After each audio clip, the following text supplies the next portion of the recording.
short series of videos about ProPresenter, and I'm going to do each topic individually so that it doesn't end up being too much.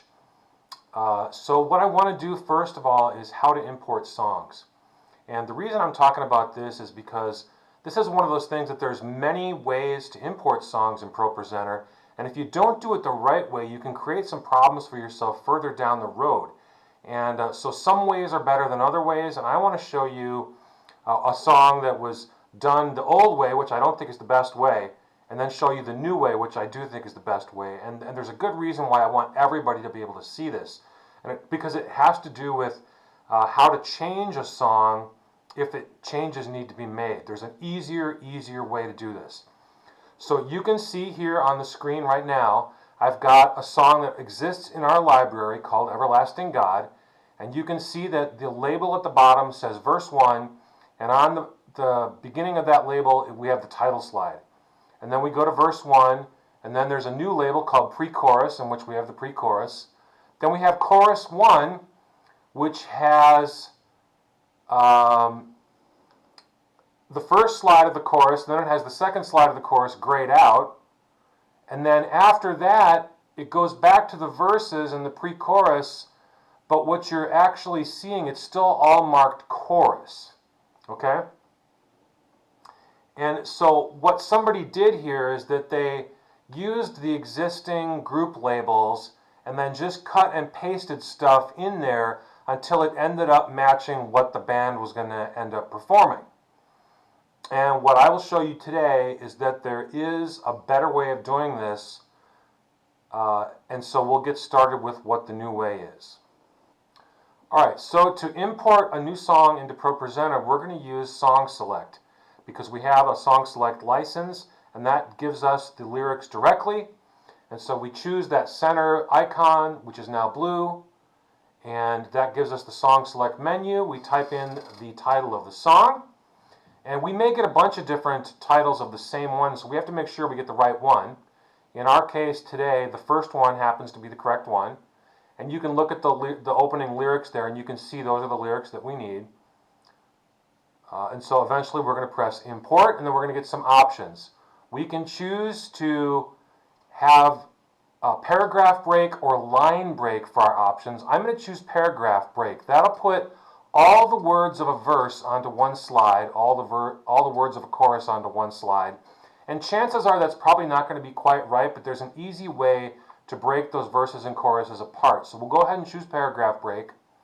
The next thing we need to worry about is choosing what our theme is going to be for the presentation.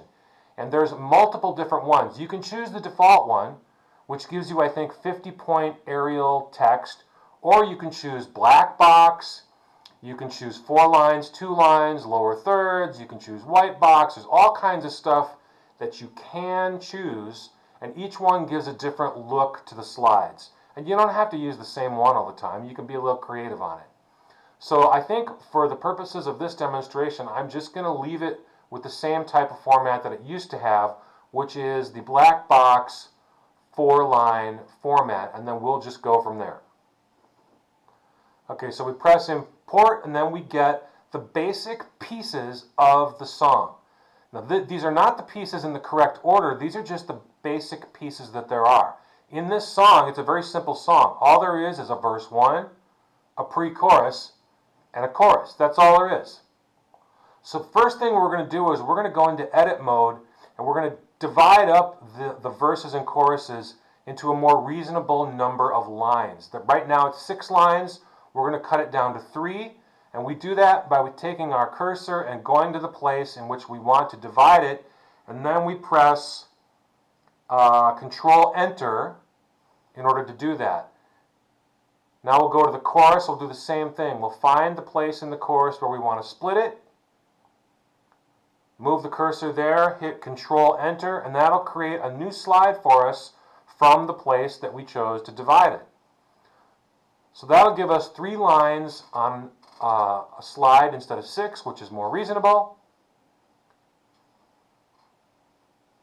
And then we can go into the next thing, which is called the arrangement mode.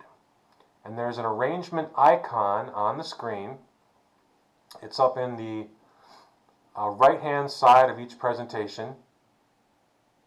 But before we do that, we're going to create a new slide that's going to be our title slide. So we'll go to the plus button in the lower left, create a new slide, and then we're going to change the group that that slide is currently in. Right now it's showing up as a chorus, and we don't want that. We want to change its group to something else. Now, if there was an option called title, I would choose title, but this library doesn't have that. So we're going to choose intro as our option. And then you'll see it immediately becomes an intro. And that's a good thing. We're going to need an intro slide to put our title on. So now we go to the Arrangement tab, which is the three little boxes and the arrows. And you're going to see that it shows us the master mode. So what this does is it just shows us all the pieces of the song that we have currently created, but they're not in the right order. So we're going to create a new arrangement. We're going to call that Mars, because this is the way that I like to do it. So now you can see that we have a verse, a pre-chorus, a chorus, and an intro created. First thing I'm going to do is move the intro to the beginning, which is where I need it. And then the way I do the song, I do 2 verses in a row. So I'm going to drag a verse from the top into the arrangement. Then we have a pre-chorus and a chorus. And then what I do is I go back to verse 1 and do it again. Then I do the pre-chorus again, so I'll drag that down. Then I do a chorus, and then I like to close it out with an additional extra chorus, so I'll drag an extra one of those down, and now I'm done. Now I've got all the pieces of the song in the order that I like to do them, and this is how I do it, okay? So I've created a new arrangement called Mars. Now let's say that somebody else comes in, a different band comes in, a different artist comes in, a different worship leader. They want to do the same songs, but they want to do them in a slightly different order.